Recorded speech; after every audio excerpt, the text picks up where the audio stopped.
तो ध्यान रहे हम लोग घर पढ़ रहे थे कि जो है पहली पंचवर्षीय योजना 31 मार्च 1956 ईस्वी में समाप्त हो गई।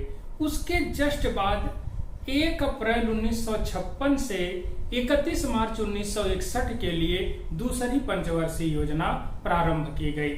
इस पंचवर्षीय योजना का प्रारूप पीसी महालनोबिस यानी प्रशांत चंद्र महालनोबिस द्वारा तैयार किया गया था और इसमें जो मुख्य नीति निर्धारक थे पंडित जवाहरलाल नेहरू जी थे।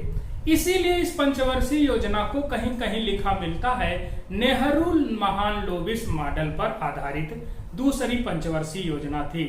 तो पहली पंचवर्षीय योजना में कृषि के विकास पर बल दिया गया, दूसरी पंचवर्षीय योजना में भारी उद्योगों के विकास पर बल दिया गया। भारी उद्योगों से तात्पर्य ऐसे उद्योगों से था जो मुख्य रूप से लोहा इस्पात आयरन एंड स्टील इंडस्ट्री से जुड़े हुए थे। तो इसमें भारत सरकार द्वारा 3 बहुत बड़े बड़े लोहा इस्पात कारखाने स्थापित किए गए। पहला स्थापित हुआ भिलाई, जो पहले मध्य प्रदेश में था, अब छत्तीसगढ़ में स्थित है। भिलाई को मुख्य रूप से रूस के सहयोग से स्थापित किया गया था छत्तीसगढ़ में। दूसरा दुर्गापुर में स्थापित किया गया, जो पश्चिम बंगाल में स्थित है और इसके लिए ब्रिटेन ने सहयोग दिया था। और तीसरा राउरकेला उड़ीसा में स्थापित किया गया था, इसमें सहयोग दिया था पश्चिमी जर्मनी। तब पहले उस दौरान पूर्वी और पश्चिमी जर्मनी बटा हुआ था, लेकिन बाद में अब एकीकरण के बाद जर्मनी फिर से आ गया। तो राउरकेला, दुर्गापुर और भिलाई में 3 बड़े बड़े आयरन एंड स्टील फैक्ट्री की स्थापना की गई, जिसमें वित्तीय सहायता और टेक्नोलॉजी की सहायता मुख्य रूप से रूस ने, ब्रिटेन ने तथा जर्मनी ने की थी। इसी पंचवर्षीय योजना में भारत में integral coach factory Perambur Madras अर्थात आज के चेन्नई के पास खोली गई इंटीग्रल कोच फैक्ट्री, और चितरंजन लोकोमोटिव्स की भी स्थापना पश्चिम बंगाल में की गई। यह पंचवर्षीय योजना 1956 से 61 के बीच चली और इसका टारगेट रखा गया था प्रतिवर्ष विकास का 4.5%, लेकिन यह पंचवर्षीय योजना लगभग 4.2% विकास दर हासिल की, यानी लगभग सफल हुई, यानी आंशिक रूप से असफल हो गई। तो दूसरी पंचवर्षीय योजना हमारी मुख्य रूप से लगभग सफल थी, इसीलिए इसे आंशिक असफल माना जाता है। फिर जैसे ही दूसरी पंचवर्षीय योजना समाप्त हुई, तुरंत 1 अप्रैल 1961 से 31 मार्च 1966 तक यानी 66 तक तीसरी पंचवर्षीय योजना प्रारंभ की गई। अब देखिए, पहली पंचवर्षीय योजना जैसे ही खत्म हुई वैसे दूसरे के बाद तीसरी चलाई गई, और जब तीसरी पंचवर्षीय योजना चलाई गई तब तक भारत में जहां पर आजादी के समय रोज दंगे होते थे, भुखमरी जैसी समस्याएं रहती थी, अब संपन्नता दिखने लगी थी, खेतों में हरियाली दिखने लगी थी, उद्योग धंधे स्थापित हो गए थे, चिमनियों से धुआं निकलते थे, विदेशी पत्रकार फोटो खींच कर पूरी दुनिया को दिखाते थे कि ये वही भारत देश है जो आर्थिक रूप से विपन्न था 1947 में, और आजादी मिले अभी ज्यादा दिन नहीं हुआ और तेजी से आर्थिक विकास, कृषि का विकास कर रहा है, उद्योग धंधों का विकास कर रहा है। तो ऐसी स्थिति में अब जब तीसरी योजना सरकार ने लागू की, तब पुनः कृषि के विकास पर बल दिया गया। लेकिन ये ध्यान रहे, सिर्फ कृषि पर ही नहीं, उद्योग धंधों पर भी बल दिया गया। लेकिन जब भारत तेजी से संपन्न होने लगा तो भारत के 2 शत्रु पड़ोसी देश चीन और पाकिस्तान के आंख में किरकिरी उत्पन्न हो गई। इन्हें लगने लगा कि भारत अगर ऐसे ही बढ़ता रहा तो खतरा पैदा करेगा, इसीलिए चीन ने अटैक कर दिया 1962 ईस्वी में, और 1965 ईस्वी में पाकिस्तान ने अटैक कर दिया। 1965 में भारत ने पाकिस्तान को बहुत बुरी तरह से पराजित किया और वह घुटने टेक दिया भारत के सामने। पाकिस्तान सोच रहा था कि भारत चीन से पराजित हुआ है और आर्थिक रूप से, सैन्य रूप से कमजोर हो गया है और ऐसे में उसका फायदा उठा करके हम जो है भारत से कश्मीर को छीन सकते हैं और उस पर कब्जा कर सकते हैं। लेकिन ऐसा उसके मंसूबों पर पानी फेर दिया जो है उस समय के प्रधानमंत्री जो है लाल बहादुर शास्त्री जी की उस समय की सूझबूझ और रणनीति के कारण ही भारत पाकिस्तान को बहुत बुरी तरह पराजित किया। शास्त्री जी के बारे में भी दो बातें ध्यान से जान लीजिए। जब नेहरू जी की मृत्यु हुई तो उनकी मृत्यु के बाद जब शास्त्री जी को प्रधानमंत्री बनाया गया तब कहा जाता है भारत में असली लोकतंत्र का जन्म हुआ, क्योंकि लाल बहादुर शास्त्री जी बहुत ही गरीब परिवार से आते थे और बहुत ही देशभक्तों में उनकी गिनती की जाती है। उनके बारे में आप पढ़ेंगे तो मिलता है कि इतने गरीब परिवार से थे कि जब उनकी बेटी बीमार हुई तो उनके पास पैसे नहीं थे उसके इलाज के लिए और उसका देहांत हो गया। फिर जब वो प्रधानमंत्री बन गए, आप समझिए जब भारत के प्रधानमंत्री थे 1965 में, तब उस समय उनके पास एक भी कार नहीं थी और उनके बच्चे जिद कर लिए कि बताओ एक छोटे छोटे व्यापारियों और मंत्रियों के पास कार है और आप प्रधानमंत्री हैं, कार नहीं है। जिद कर लिए, खाना नहीं खाए। तब उनकी पत्नी अपना जो है शादी का गहना गिरवी रख करके तब जो है कार खरीदी और वो भी बैंक से लोन लेकर के। आप समझिए 6,000 रुपए की उस समय अम्बेसडर कार आती थी और वह खरीदने की उनके पास पैसा नहीं था। वो एक ही धोती पहनते थे और उसे सी कर जो है काम चलाते थे। उनकी पत्नी कहती थी कि अब आप प्रधानमंत्री हो गए हैं तो कम से कम आप अब एक नई धोती ले लीजिए पहनने के लिए। तो कहा करते थे जब हमारे देश की जनता नई धोती पहनने लगेगी तब मैं पहनूंगा। तो बहुत कर्तव्यनिष्ठ थे और बहुत ही देशभक्त से ओतप्रोत थे शास्त्री जी भी। शास्त्री जी ने बड़ी सूझबूझ से पाकिस्तान को हराया और ये उनकी बहुत बड़ी लोकप्रियता मानी जाती है।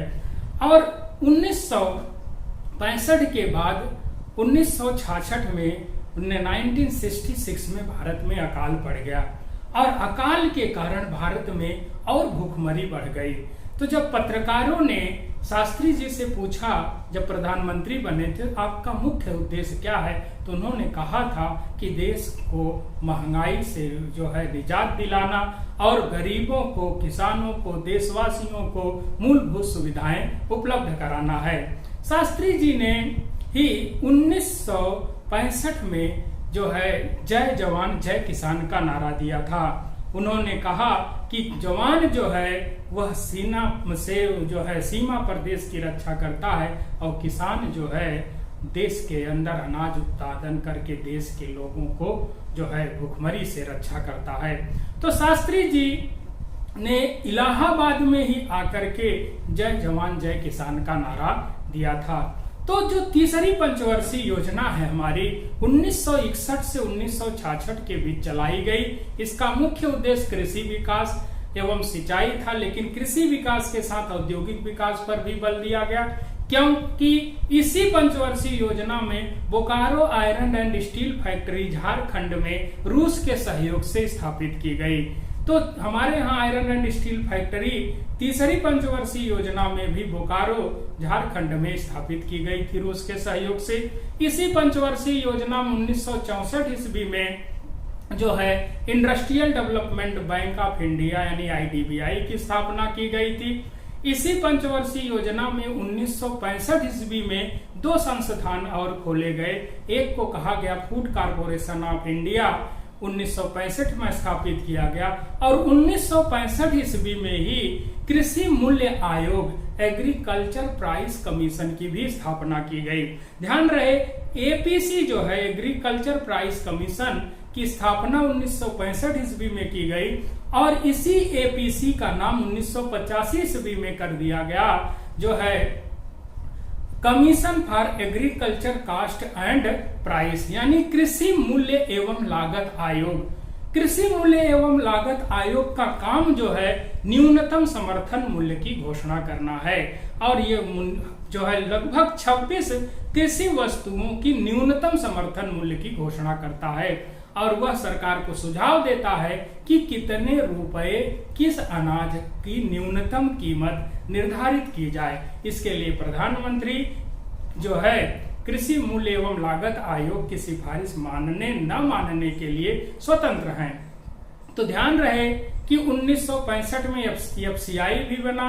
1965 में जो कृषि मूल्य आयोग था उसी का नाम 1985 में कृषि मूल्य एवं लागत आयोग कर दिया गया। यह पंचवर्षीय योजना तीसरी पूरी तरह से फ्लॉप हो गई, असफल हो गई, क्योंकि इसमें मुख्य रूप से 3 बहुत बड़ी घटनाएं घटी। पहला भारत चीन युद्ध 1962 में, फिर दूसरा भारत पाकिस्तान युद्ध 1965 में और तीसरा 1966 का अकाल अर्थात सूखा पड़ गया। इसलिए इस पंचवर्षीय योजना में विकास दर जो 5.6% रखा गया था उसके मुकाबले 2.8% विकास दर हासिल हुआ। तो जितनी भी 12 पंचवर्षीय योजनाएं हैं देश में, उनमें सर्वाधिक असफल पंचवर्षीय योजना तीसरी ही मानी जाती है। इस तीसरी पंचवर्षीय योजना ने देश की अर्थव्यवस्था की कमर तोड़ दी इसकी असफलता ने। अब इसीलिए 1966 के अकाल के बाद 3 वर्षों तक भारत में कोई योजना नहीं चलाई गई। तो 1966, 67, 67, 68, 68, 69 ये 3 वर्षों में एक वर्ष की योजना चलाई गई, वार्षिक योजनाएं, या इसी को पंचवर्षीय योजनाओं के इतिहास में योजना अवकाश के नाम से जाना जाता है। अब देखिए ये बड़ी अच्छी एक और बात आपको बताएं कि देखिए जब संकट आता है, संकट के बाद जो है फिर संपन्नता के भी जो है लक्षण दिखाई देने लगते हैं। 1966 में अकाल आया और 66-67 में भारत में हरित क्रांति की भी शुरुआत हो गई। अब देखिए एक तरफ जैसे कहा जाता है ना, तूफान के बाद शांति आती है और रात के बाद दिन आता है, ये बड़ी आशावादी बातें हैं ये सब। तो ऐसी स्थिति में जब पंचवर्षीय योजनाएं 3 साल के लिए रोक दी गई 1966 से 1969 के लिए, तब इसी दौरान भारत में जो है हरित क्रांति का जन्म हुआ और भारत में कुल खाद्यान्न उत्पादन 50 मिलियन टन से बढ़कर 170 मिलियन टन हो गया। अब ऐसे में जब 3 गुना से अधिक खाद्यान्न उत्पादन हुआ, तब इसको जो है कृषि वैज्ञानिकों ने हरित क्रांति का नाम दिया। अब ये हरित क्रांति से भी 4 सवाल बनते हैं, एकदम आप लोग अच्छे से रट लीजिए। पूछता है हरित क्रांति शब्द का प्रयोग किसने किया? तो हरित क्रांति शब्द का प्रयोग पहली बार जो है अमेरिका के कृषि वैज्ञानिक विलियम गॉड ने किया था। उन्होंने हरित क्रांति शब्द का प्रयोग किया। अब फिर दूसरा प्रश्न बनता है हरित क्रांति का जनक किसे कहा जाता है? तो हरित क्रांति के 2 जनक हैं। अगर पूछा जाए कि हरित क्रांति का जनक भारत में किसे कहा जाता है, तो आप कहेंगे भारत में हरित क्रांति का जनक किसे कहा जाता है, तो आप कहेंगे जो है एम.एस. स्वामीनाथन को। अगर पूछा जाता है विश्व स्तर पर हरित क्रांति का जनक किसको कहा जाएगा, तो आप कहेंगे नॉर्मन ई बोरलॉग को। अब नॉर्मन ई बोरलॉग जो है वैज्ञानिक तो थे यूएसए अमेरिका के, लेकिन उन्होंने जो कृषि संबंधी रिसर्च किया वो मैक्सिको में किया। तो जो है नॉर्मन ई बोरलॉग मैक्सिको में उन्नत किस्म के यानी हाइब्रिड क्वालिटी के संकर प्रजाति के नई किस्म के बीजों का आविष्कार किया और उन बीजों के आविष्कार के परिणाम स्वरूप पूरी दुनिया में कृषि उत्पादन, खाद्यान्न उत्पादन में कई गुना वृद्धि हुई, जिससे पूरी दुनिया में भूखमरी से मुक्ति मिलना शुरू होने लगी। इसीलिए ध्यान रहे कि नॉर्मन ई बोरलॉग को नोबेल पुरस्कार भी दिया गया है 1970 ईस्वी में। तो एक बार प्रश्न पूछा है पीसीएस में कि नॉर्मन ई बोरलॉग को किस क्षेत्र में पुरस्कार दिया गया है, किस क्षेत्र में नोबेल पुरस्कार दिया गया है, तो ज्यादातर लोग कृषि क्षेत्र में लगाएं, लेकिन ध्यान रहे कि कृषि क्षेत्र में पुरस्कार दिया ही नहीं जाता है नोबेल पुरस्कार। नोबेल पुरस्कार नॉर्मन ई बोरलॉग को शांति के क्षेत्र में दिया गया, क्योंकि जब आदमी का पेट भरा रहता है तभी आदमी शांत रहता है। इसलिए ध्यान रखिए आप, पूरी दुनिया में वहीं पर आतंकवाद, वहीं नक्सलवाद सर्वाधिक मात्रा में पाया जाता है जहां पर भूखमरी और निरक्षरता होती है। तो इसलिए नॉर्मन ई बोरलाग को 1970 ईस्वी में शांति का पुरस्कार दिया गया था और इन्हीं के नाम पर बोरलाग पुरस्कार को जो है आजकल दिया जाता है। तो ये भी प्रश्न पूछता है बोरलाग पुरस्कार किससे संबंधित है, तो कृषि क्षेत्र से। कृषि क्षेत्र का दुनिया का सबसे बड़ा अगर कोई पुरस्कार है तो वह है बोरलाग पुरस्कार। अब इसके अलावा ये पूछता है कि नॉर्मन ई बोरलाग जो है किस देश के थे, क्या उनको मिला, ये सब चीजें आप इसको ध्यान से सुनिएगा और ये बार बार प्रश्न बनते हैं। तो 1966 से 1969 के बीच भारत में 3 वर्षों तक कोई योजना नहीं चलाई गई और 1966, 67 और 67, 68, 68, 69 में लगातार कृषि उत्पादन तेजी से बढ़ने लगा। इसका नतीजा यह हुआ कि खाद्यान्न उत्पादन 50 मिलियन टन से बढ़कर 170 मिलियन टन हो गया। अब यहाँ से भी बहुत से सवाल बनते हैं कि हरित क्रांति आने से भारत में किन फसलों का उत्पादन तेजी से बढ़ा। तो हरित क्रांति का सर्वाधिक लाभ गेहूं की फसल को हुआ, फिर इसके बाद चावल की फसल को हुआ और मक्का की फसल को हुआ।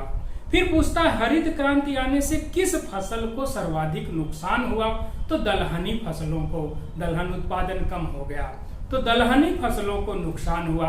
फिर प्रश्न पूछता है हरित क्रांति सफल किस कारण से हुई, तो आप ध्यान रखिए ये भी पूछा हरित क्रांति की सफलता का मुख्य कारण क्या था, तो उन्नत किस्म के बीज थे, यानी हाई यील्डिंग वैरायटी के जो बीज थे, संकर प्रजाति के जिसको बीज कहा जाता है, उन्हीं बीजों के कारण हरित क्रांति सफल हुई। फिर एक प्रश्न बनता है हरित क्रांति का सर्वाधिक प्रभावकारी लाभकारी प्रभाव भारत के किन क्षेत्रों में देखा गया। तो जब देश में हरित क्रांति आई तो इसका सबसे ज्यादा प्रभावी लाभ देखा गया पंजाब, हरियाणा और पश्चिमी उत्तर प्रदेश में। यह भी प्रश्न बना है, पंजाब, हरियाणा और उससे सटा हुआ पश्चिमी उत्तर प्रदेश जो है हरित क्रांति से सर्वाधिक लाभान्वित हुआ। अब इसके बाद हम लोग आते हैं चौथी पंचवर्षीय योजना में। तो देखिए जो चौथी पंचवर्षीय योजना शुरू हुई, अब वो शुरू होती है आपकी 1 अप्रैल 1969 से जो है 31 मार्च 1974 तक। इस पंचवर्षीय योजना में मुख्य रूप से जो बल दिया गया वो था इसमें कि अर्थव्यवस्था को स्वावलंबी एवं आत्मस्फूर्त बनाना। यानी शब्द सुन देखिए, शब्दों में शक्ति है। अर्थव्यवस्था को स्वावलंबी एवं आत्मस्फूर्त बनाना। स्वावलंबी यानी अभी तक हमारी अर्थव्यवस्था स्वावलंबी नहीं थी, यानी अपने पैरों पे नहीं खड़ी थी। अर्थव्यवस्था विदेशी मदद लेकर के देश के विकास को बढ़ावा दिया जा रहा था। तो अब जो है जो भारत चीन युद्ध, भारत पाकिस्तान युद्ध के बाद यहाँ के लोगों ने इस पर बल दिया कि पहले हम लोग स्वावलंबी बने।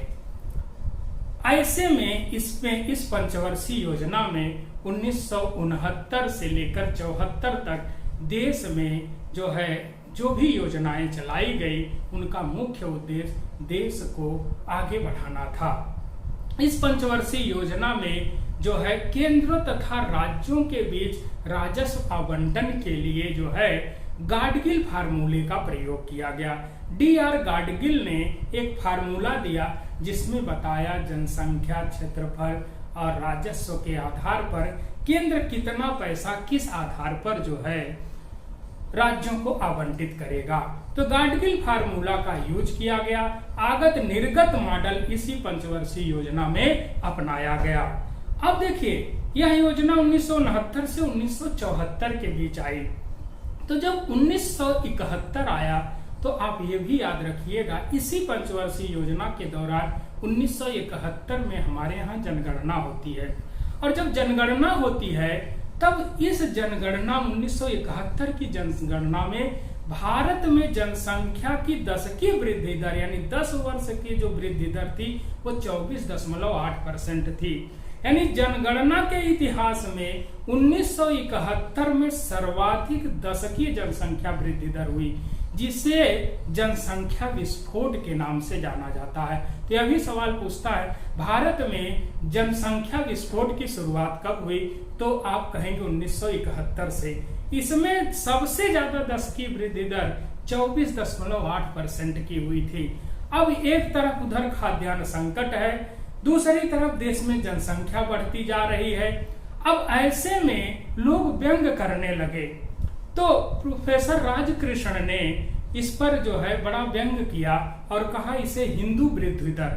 हिंदू वृद्धि दर भी आपकी परीक्षा में पूछता है किससे संबंधित है, तो हिंदू वृद्धि दर का संबंध राष्ट्रीय आय में वृद्धि से लगाया जाता है।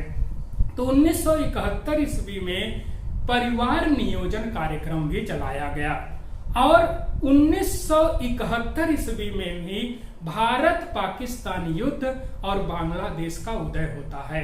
यानी जो आज बांग्लादेश है वो उस समय पूर्वी पाकिस्तान था। तो भारत पाकिस्तान युद्ध होता है और पाकिस्तान पराजित होता है और बांग्लादेश का उदय होता है।